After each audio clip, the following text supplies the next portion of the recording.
Hi everybody, today we're going to be looking at Descent Legends of the Dark. I'm going to be doing an unboxing here. First thing I'm going to do is remove the plastic seal. I'll do that off camera because getting that stuff off can be a bit of a pain, and then we'll come back in a moment and I'll open the box. Okay, plastic's off, let's take a look.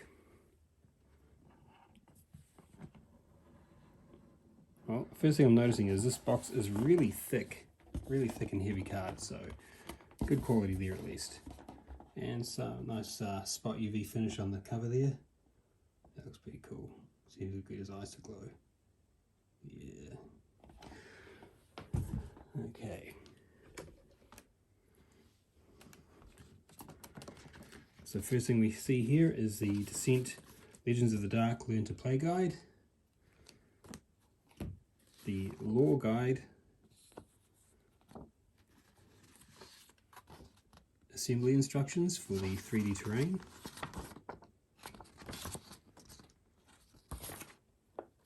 And Realms of Terranoth. What is this? Ah, role-playing game. Great.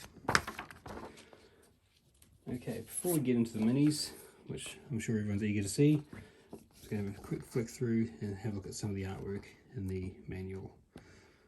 So, one of the many controversies surrounding this game, in addition to the app, is the artwork. So I can sort of see why people who are fans of the original Descent and Descent Second Edition might think that this is, I don't know, not up to that same standard. I don't mind it, to be honest. I think it looks fine. It's a different art style, to be certain. I mean, these things look really weird and kind of comic-y, but to be honest, it's kind of bright and colourful. And I think after the year and a half or something the world's had, a little colour is not the worst thing in the world. Yeah, that's pretty cool. And if that was a comic book or an anime or something, that would look really neat. I think this is fine. People are really fussy, aren't they? That looks, I mean, that guy's, there's no denying that guy looks pretty ugly, but maybe he's just an ugly member of his race, I don't know. But looks on everything. I'm sure he's great with that bow. Some really interesting characters. And a really nice map of Forthin. Okay. Alright, let's get into the minis. So a couple of trays here. I only know this because I've seen a couple of other unboxings. Oh, there's the ring light. I'll try not to get that in the way too much. It's just not going to happen, is it? Alright, let's take this off and try not to get too much glare going. There we go, a little better. I'll take a couple of these out so we can have a closer look. Now, these look quite fragile actually because there's a lot of thin spiky bits. Right. So I'll do that. Is that going to help focus? I don't know. I mean, I have to say, these minis are actually ridiculously nice and detailed. Like these are really good minis. They're larger than your standard size minis in miniatures games, and you get a lot of them. Let's have a look.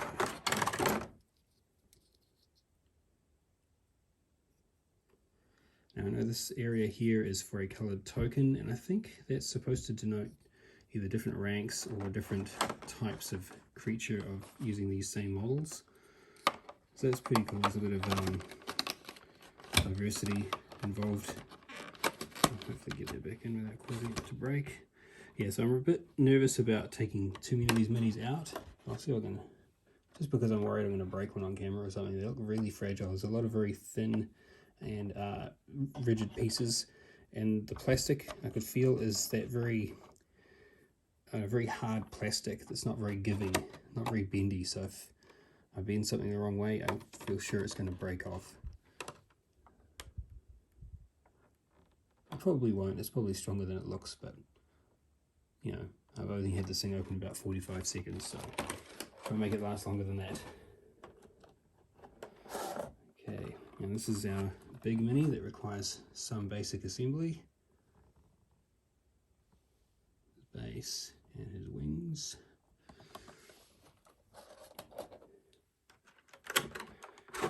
And another tray of minis, including our 6 hero minis. I think he's my favorite. That looks cool. I just like the dragon warrior sort of thing. I like the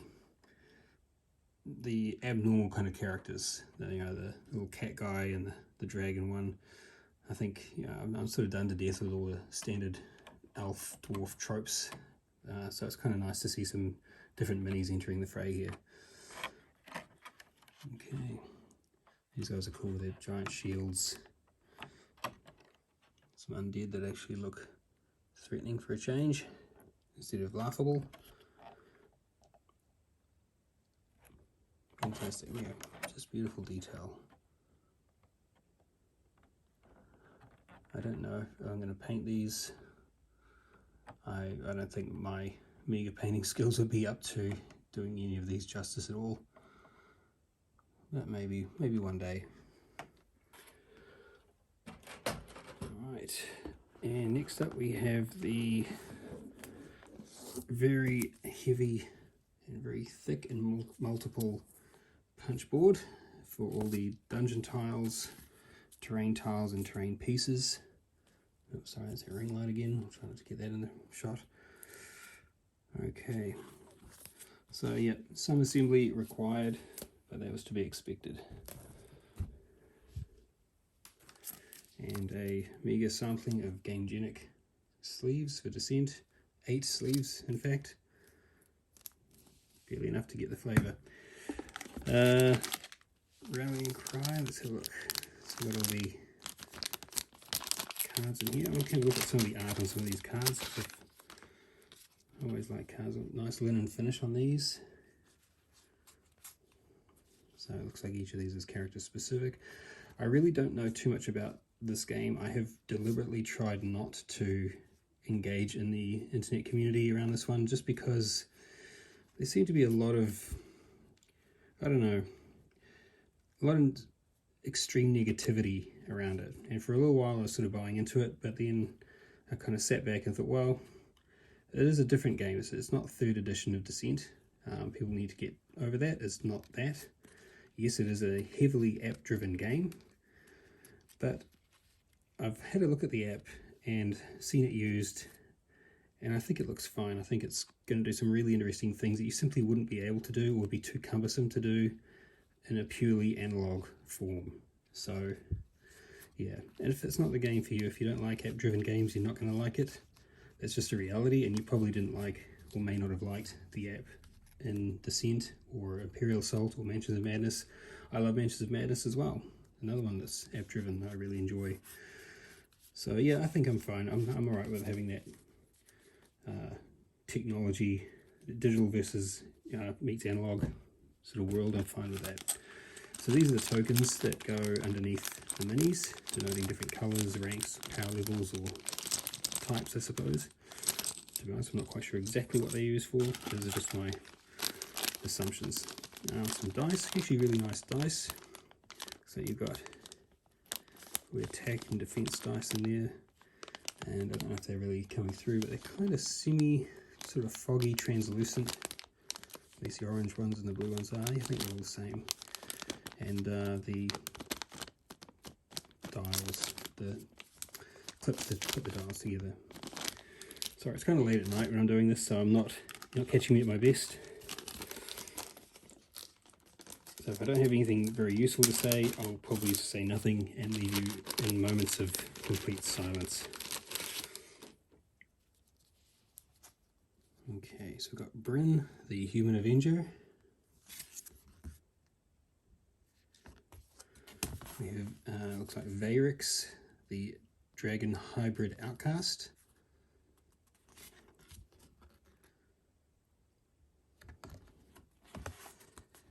Chance, the, what would we do? How am I going to say this? The Herinx, the Herinx rogue? You can correct my pronunciation on that. Herinx, I'm going to say that is, but. And looks like Cyrus, the Human Prodigy. Prodigy of what, I wonder? Magic, I presume. Kelly, the Dwarf Artificer. Galadin, the noble looking elf. And then it looks like we have the some of the flat terrain tiles that undergo underneath the thicker terrain pieces.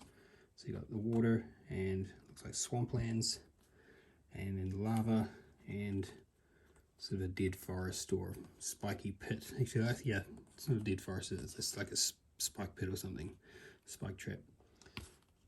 There you go. If you can see that, definitely a spike trap.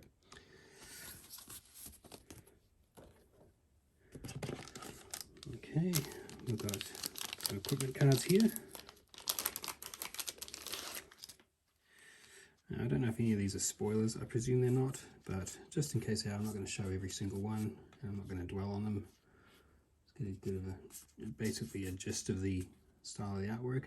See, actually, I really like this very clear graphic design, and the artwork on these I think is really nice. I actually quite like it. It's crisp, it's colourful, kind of bold. I like even the background. It's not like harsh yellow and harsh green. It's kind of a nice pastel background that sort of makes the image itself pop forward.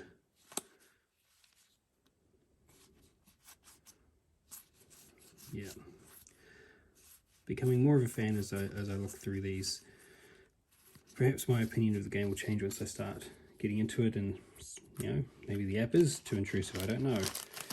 But I don't think it's going to be as bad as people say.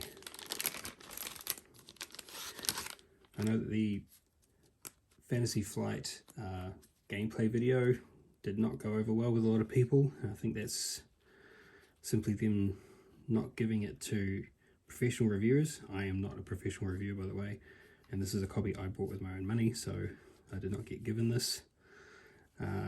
So they're never going to give it something like that to the likes of me. But there are a lot of really great YouTubers or professional reviewers out there who could have really showcased this game and put its best foot forward. I just don't think they did that. And I think that's to their detriment, because I'm sure they put a lot of work. In fact, it's obvious that they put a great deal of work into this game. And I don't think anyone who makes games like this does so just for the giggles. I think they really do enjoy and love what they do. So yeah, it's a shame that they didn't really take the extra time or effort to market it better. Alright, I think we get the idea. Lots of stuff. Alright, so that is the end of the top tray. I'm going to move down now, take this top box off as carefully as possible. It's jammed in there pretty good. Alright, I'll put that over there. Actually, before I do that, have a look at the artwork on the side here.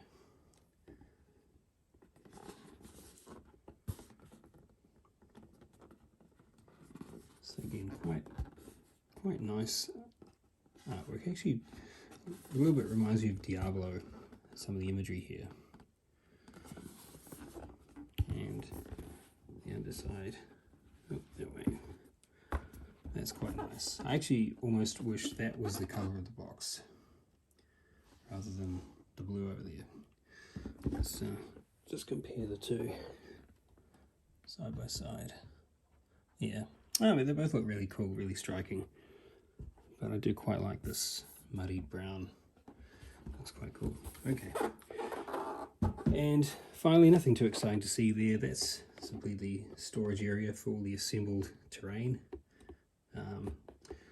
Yeah, I think it's fine, I guess. It's good that you can store everything assembled in the box. I think it's really going to help the game get to the table a lot more if I don't have to keep pulling things apart. And the longevity of the game and the way the components will last will be much better if you're not constantly assembling and disassembling pieces all the time. So there we have it. I'm just going to put that there so you can sort of see some stuff in the frame instead of just a big empty box. yep, I'm happy with it. I think I'm going to look forward to getting into this. If I have time, I'll try and do some sort of over-review or review or something, or a bit of a showcase, at least of some of the minis. But yeah, at the end of the day, it's an app-driven game. Bit of controversy around it, but I don't really care. I quite like the look of it, and I'm looking forward to playing it. I think people just need to decide what they like. If it's not for you, don't buy it. End of story. You save yourself quite a lot of money. But if you do enjoy it, then go for it, and don't be ashamed of the things you enjoy. Life's too short for that. All right. Well, thanks, guys. Hope you enjoyed this meager unboxing, and hopefully I'll come back with some more content in the near future. In the meantime, take care, have fun, play games. Bye.